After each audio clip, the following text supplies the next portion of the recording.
Hello guys, welcome to Supreme Steno classes.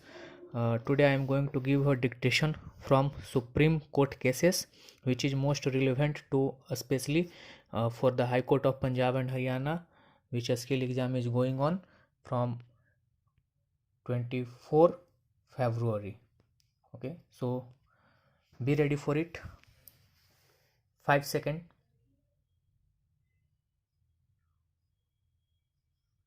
Start.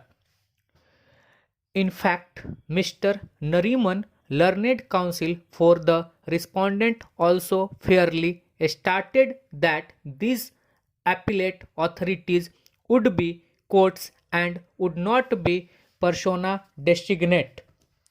But in his submission, as they are not civil courts constituted and functioning under the Civil Procedure Code, as such, they are outside of sweep of section 29(2) of the Limitation Act.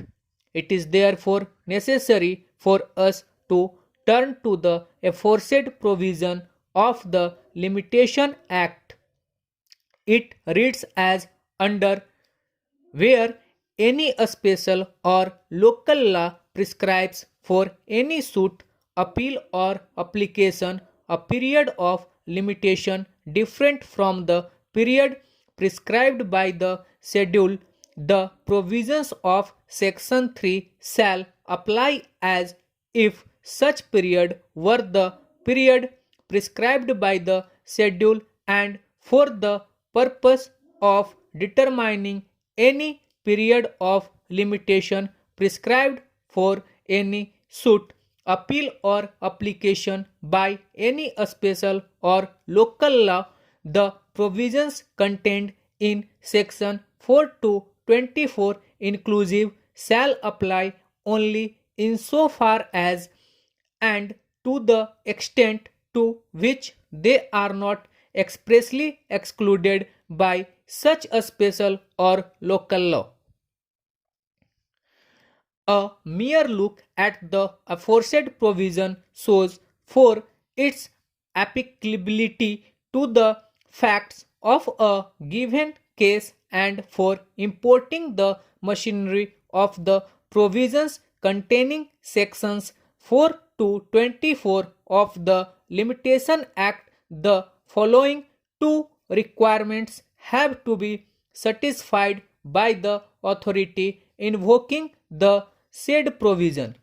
First, there must be a provision for period of limitation under any special or local law in connection with any suit, appeal or application.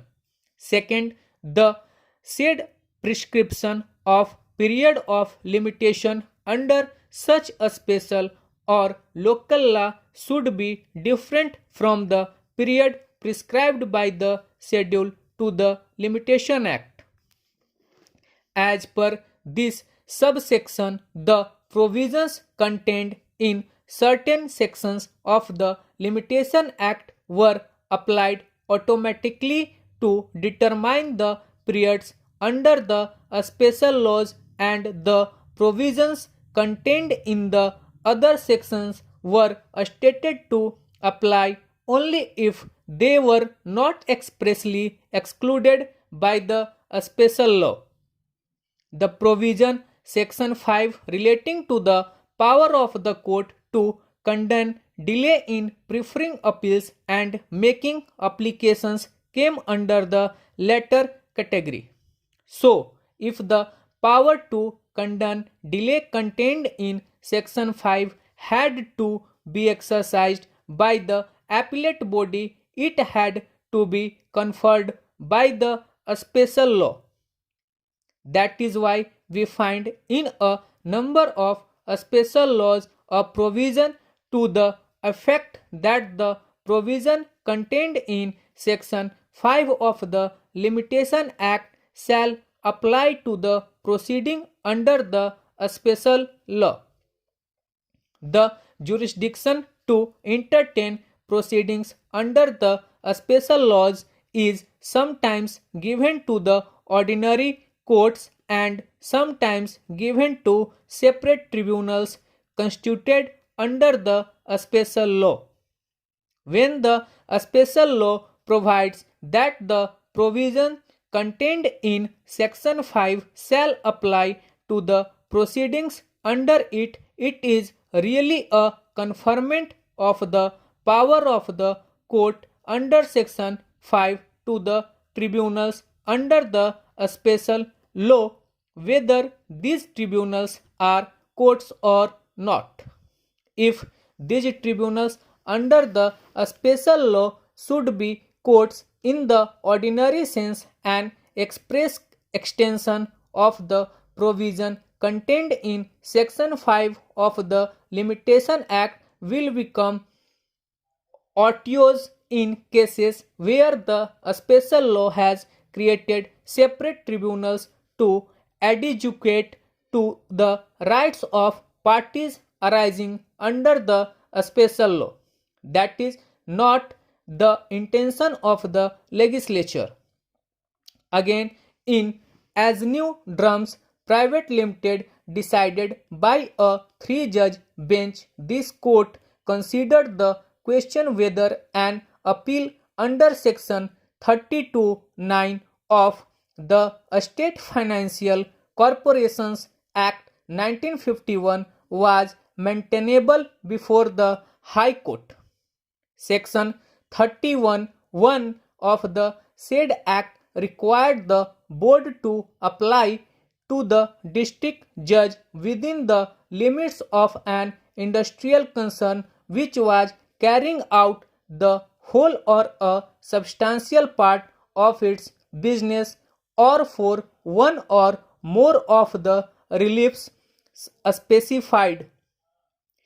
Such application could be made inter alia for an order for the sale of the property pledged, mortgaged, or as security for the loan or advance, or for an ad interim for transfer or removing its machinery or plant or equipment from the premises of the industrial concern within the permission of the board where such removal is apprehended. The question considered by this court was whether by using the words in the manner provided in CPC in section 32(8) of the act concerned, the legislature intended to include the provisions in the code dealing with the appeals. The court, after analyzing the provisions of the act, answered the same in the following words: the question which really arises is whether by using the words in the manner provided in the Civil Procedure Code in section 32(8), the legislature intended to include the provisions in the code dealing with appeals. There is no doubt that under the Civil Procedure Code, an order setting aside or refusing to set aside a sale in execution of a decree is applicable under Order 43 Rule 1J. It is difficult to understand why the scope of the language would be cut down by not including appeals provided under the Civil Procedure Code within the ambit of the words in the manner provided in the Civil Procedure Code. Manner means method of procedure, and to provide for an appeal is to provide for a mode of procedure. The State Financial Corporation lends huge amounts, and we cannot for a moment imagine that it was the intention of the legislature to make the order of sale of property passed by the district judge final and only subject to an appeal to the Supreme Court under Article 136 of the Constitution. The learned counsel for the respondents contended that wherever the legislature wanted to provide for an appeal to the High Court, it did so specifically. In this connection, he pointed out that subsection 9 of section 32 provided that any party aggrieved by an order under subsection 5 or subsection 7 may within 30 days from the date of the order appeal to the High Court, and upon such appeal the High Court may, after hearing the parties, pass such orders thereon as it thinks proper. It is true that an appeal has been expressively provided in this case, but the reason for this is that if there had been no specific provision in subsection 9. Stop guys, यदि आपको dictation पसंद आ रहा हो तो please subscribe the channel and share, and if you have any curies comment below. Thank you.